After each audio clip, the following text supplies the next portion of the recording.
Hello everyone, आज की video में मैं आपको ट्वेल्थ केमिस्ट्री से दो इम्पोर्टेंट न्यूमेरिकल कराने जा रहा हूं जो कि हर साल पूछे जाते हैं। दोस्तों, यदि आपको मेरी बात पर विश्वास नहीं है तो प्रीवियस ईयर उठा के देखिएगा, इसी टाइप के क्वेश्चन आपको देखने को मिलेगा।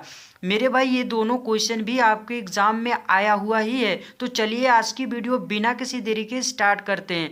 फ्रेंड्स, दोनों ही क्वेश्चन एकदम लाजवाब है। पहला क्वेश्चन आपका विलियन चैप्टर से और दूसरा आपका वैद्युत रसायन चैप्टर से। तो चलिए एक एक करके इन्हें एकदम इजी तरीके से सॉल्व करते हैं। पहला क्वेश्चन है मेरे भाई, 2.25 ग्राम ग्लूकोज और जिसका आणविक द्रव्यमान यानी कि अणु भार 180 दिया गया है को 25 ग्राम जल में घोलने पर हिमांक में 0.93 डिग्री सेल्सियस की कमी होती है। तो जल के मोलल अवनमन स्थिरांक की गणना कीजिए। यानी कि फ्रेंड्स, हमें केएफ वैल्यू फाइंड आउट करना है इस क्वेश्चन में।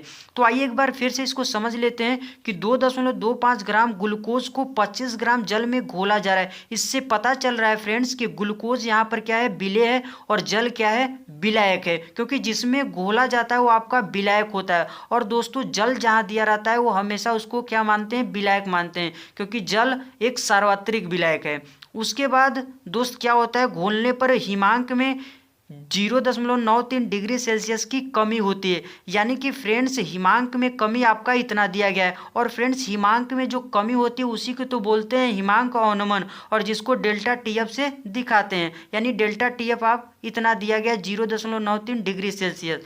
तो हमें बोल रहा है क्वेश्चन कि जल का केएफ वैल्यू निकाल दीजिए। ठीक है, तो दोस्त, न्यूमेरिकल सॉल्व करने का सिंपल सा फंडा होता है कि जो चीज़ आपको क्वेश्चन में दिया गया पहले उसको लिख लीजिए, और जो आपको पता करना है यानी निकालना है उस पर क्वेश्चन मार्क लगा दीजिए। ठीक है, तो आइए सबसे पहले हम लोग इतना चीज़ करते हैं। ये आपका पहला क्वेश्चन हम लोग करने जा रहे हैं, तो पहला नंबर डाल दिया। ठीक है, इसको हल करने जा रहे हैं। ठीक है, तो सबसे पहले काम क्या है कि जो चीज़ दिया गया उसको लिख लीजिए। तो यहाँ पर ग्लूकोज का भार दिया गया। ठीक है, तो W दिया गया है ग्लूकोज, और ग्लूकोज का फॉर्मूला होता है C6H12O6 होता है। ठीक है दोस्त, कितना दिया गया है, 2.25 ग्राम दिया गया है। उसके बाद दोस्त, इसका आपका अणु भार भी दिया गया यानी कि मोलर मास भी दिया गया है। कितना दिया गया है मेरे भाई, C6H12O6। ठीक है दोस्त, यदि इसका अणु भार नहीं भी दिया रहता तब पर भी हम लोग निकाल सकते थे, क्योंकि हमें इसका फॉर्मूला पता है। ठीक है, लेकिन दे दिया है तो कोई बात नहीं। ठीक है, लिख लेते हैं। और उसके बाद दोस्त, आपको ये जल का भार दिया गया। ठीक है, जल क्या है, हमारा विलायक है। तो जल का भार हमें दिया गया W, जल यानी H2O का भार कितना दिया गया है, 25 ग्राम। और दोस्त, हिमांक में कमी बोले तो हिमांक अवनमन यानी कि डेल्टा टीएफ दिया गया है। ठीक है, तो इसको भी लिख लेते हैं।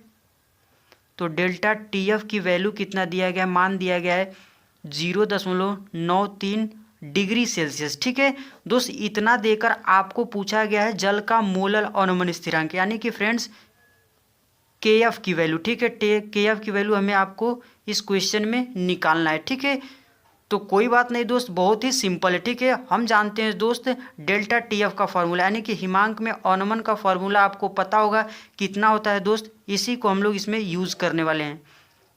तो डेल्टा टीएफ का फॉर्मूला होता है यानी कि हिमांक में अवनमन का फॉर्मूला होता है केएफ इंटू मोललता होता है। ठीक है, क्या होता है, केएफ इंटू मोललता होता है। ठीक है, और मोललता का फॉर्मूला क्या होता है, यहाँ पर रख दीजिए। ठीक है, यहाँ पे यानी कि मोललता का फॉर्मूला भी आपको आना चाहिए। तो क्या हो जाएगा, जब मोललता के यहाँ पर सूत्र रखेंगे तो ये होता है W विलेय यानी कि विलेय का भार। तो विलेय यहाँ पर क्या है दोस्त, ग्लूकोज है यानी कि C6H12O6 हो जाएगा। और दोस्त, यहाँ पर हमें भार क्या दिया गया है, ग्राम में दिया गया है दोनों का। ठीक है, इसलिए हम लोग ऊपर 1000 से मल्टीप्लाई करेंगे यानी कि 1000 से। ठीक है, और नीचे क्या लिखेंगे, विलेय का अणु भार। ठीक है, तो विलेय का अणु भार लिख लेते हैं। विलेय क्या है अभी बता दिए, C6H12O6 यानी ग्लूकोज, इंटू में विलायक का भार होता है। ठीक है, विलायक का भार, तो विलायक यहाँ पर क्या है, H2O यानी कि जल है। ठीक है, इधर आपका डेल्टा टीएफ बराबर दोस्त इतना आ गया। ठीक है, अब दोस्तों हम क्या करेंगे, इसमें सारी वैल्यू पुट करेंगे और अपना आंसर जो चीज़ हमें निकालना है उसको निकाल लेंगे। ठीक है, डेल्टा टी अब कितना दिया गया है, 0.93 दिया गया है। ठीक है, तो इसको लिख लेते हैं। के एफ तो हमें दोस्त निकालना ही है। अब डब्लू ग्लूकोज यानी कि ग्लूकोज का भार कितना है दोस्त, दिया गया क्वेश्चन में 2.25 ग्राम। ठीक है, तो इसको लिख लेते हैं 2.25 ग्राम, N2 में 1000 कर देंगे, क्योंकि यहाँ पर जो विलायक जल है उसका भार किस में दिया गया है, ग्राम में दिया है। ठीक है, जब ग्राम में रहता है तो 1000 से मल्टीप्लाई करते हैं। नीचे ग्लूकोज का अणुभार, ग्लूकोज का अणुभार कितना है 180। ठीक है, इनटू में जल का भार कितना है दोस्त 25 ग्राम है। ठीक है, तो 25 लिख देते हैं। अब दोस्त क्या करेंगे, 2 जीरो से ये दशमलव हट जाएगा आपका, और 1 शून्य से 1 शून्य काट देंगे। ठीक है, तो आपका क्या हो जाएगा मेरे भाई, के एफ इंटू 225 ऊपर हो जाएगा, और नीचे आपका क्या हो जाएगा 18 इंटू 25 हो जाएगा। क्योंकि दोस्त देखिए 2 जीरो से दशमलव खत्म हो जाएगा, 1 जीरो बचा तो इससे कैंसिल कर दिए, तो ये 225 इंटू के एफ हो गया, नीचे 18 इंटू 25 हो गया। ठीक है, और इधर आपका क्या है 0.93 है। ठीक है, अब इसको काट लीजिए, तो 25 से इसको काटेंगे तो 9 बार में कटेगा, फिर इसको 9 से काटेंगे, 9 दूनी का 18 हो जाएगा। ठीक है, यानी कि नीचे आपका क्या बच गया 2, तो 2 को इधर भेजेंगे तो क्या हो जाएगा, गुणाम हो जाएगा। ठीक है, तो क्या हो जाएगा 0.93 इंटू में 2 हो जाएगा, और इधर आपका क्या हो जाएगा के एफ, और यही हमें दोस्त निकालना है इस क्वेश्चन में। ठीक है, अब इसको गुणा कीजिए तो 2 तिहाई कितना हो जाएगा 6, और 2 नवा 18 हो जाएगा। ठीक है, और क अंक पर दशमलव लगाएंगे 2 अंक पर, यानी कि 1.86 इसका हो गया के एफ का मान आ गया। ठीक है, यानी कि के एफ बराबर दोस्त आपका कितना आ गया 1.86, इसका मात्रक क्या बन जाएगा, केजी डिग्री सेल्सियस प्रति मोल हो जाएगा। ठीक है, तो यही इसका दोस्त के एफ की वैल्यू हो जाएगी, यही हमारा फाइनल आंसर हो जाएगा। ठीक है, आइए दोस्त अब हम लोग दूसरे वाले क्वेश्चन को सॉल्व करते हैं। ठीक है, अब दूसरा क्वेश्चन क्या है उसको समझ लीजिए। क्वेश्चन है कि एक सेल में निम्नलिखित अभिक्रिया होती है, यानी कि सेल समीकरण आपको दिया गया है। इस सेल का 298 केल्विन ताप पर ई नॉट सेल यानी कि मानक सेल विभव आपको दिया गया है 0.236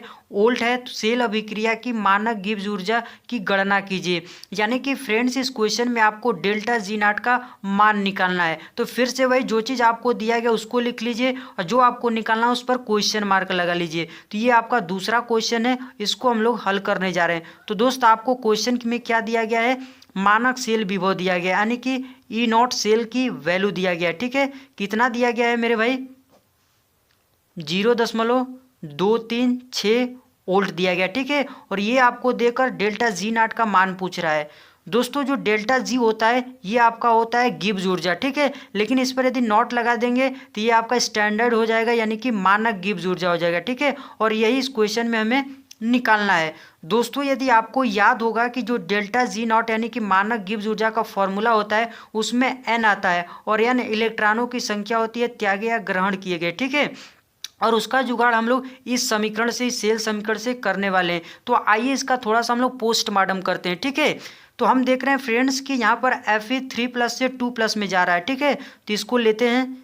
तो यहाँ पर हम देख रहे हैं कि जो एफ ई है 3+ से 2+ में जा रहा है। ठीक है, 2Fe2+। ठीक है, तो हम क्या करने वाले हैं फ्रेंड्स, सिंपल दोनों तरफ चार्ज बराबर करने वाले हैं। ठीक है, तो यहाँ पर एक Fe के पास 3+ है, 3+ है, तो 2 के पास कितना हो जाएगा प्लस का 6 हो जाएगा। ठीक है, और इधर देखेंगे एक Fe के पास 2+ है, तो 2 के पास कितना हो जाएगा प्लस का 4 हो जाएगा। ठीक है, यानी कि दोनों तरफ चार्ज अलग अलग है।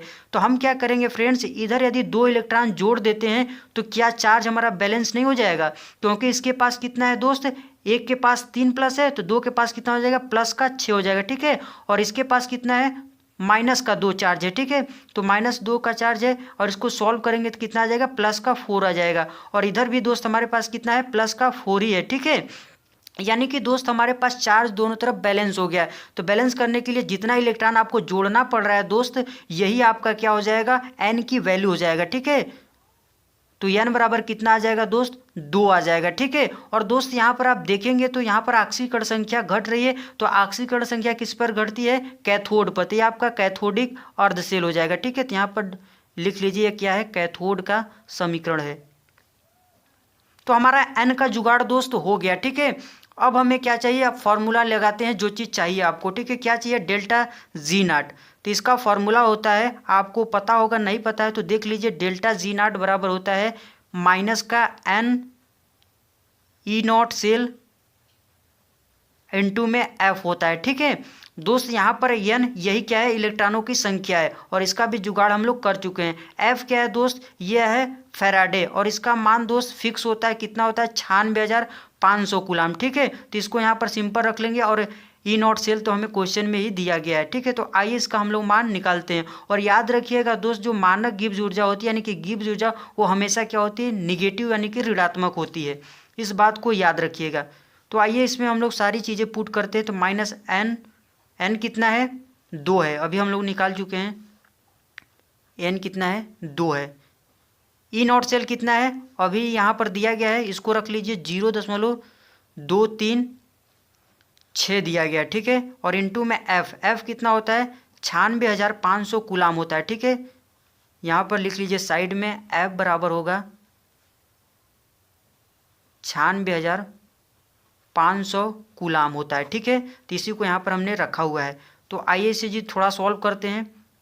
यहाँ पर 2 शून्य से ये 2 दशमलव जो 2 पीछे आ जाएगा 2 अंक, तो इतना कितना हो जाएगा यहाँ पर 23.6, यानी कि 2 शून्य से 2 अंक पीछे आ जाएगा तो 23.6 हो जाएगा। और इंटू में यहाँ कितना बचेगा, 965 हो जाएगा। ठीक है। अब दोस्तों इन तीनों को आपस में गुणा कर लीजिए। तो यहाँ पर गुणा कीजिए, तो 2 का इसमें गुणा करेंगे तो कितना, 2 पाँचे का 10 हो जाएगा, 2 छक्का 12, 2 छक्का 12 करेंगे, 12 एक 13 हो जाएगा, फिर 2 9 18 एक 19 हो जाएगा। ठीक है। इतना माइनस का, और इंटू में ये रहेगा 23 आपका 6 हो जाएगा। ठीक है। 1 शून्य से दोस्तों ये दशमलव भी आपका गायब हो जाएगा, यानी कि आपका यहाँ पर क्या बच जाएगा, माइनस का 19 यानी 193 इंटू 236 हो जाएगा। दोस्तों इसको गुणा करके इसका आंसर आपको क्या करना है दोस्त, कमेंट में बताना है। ठीक है।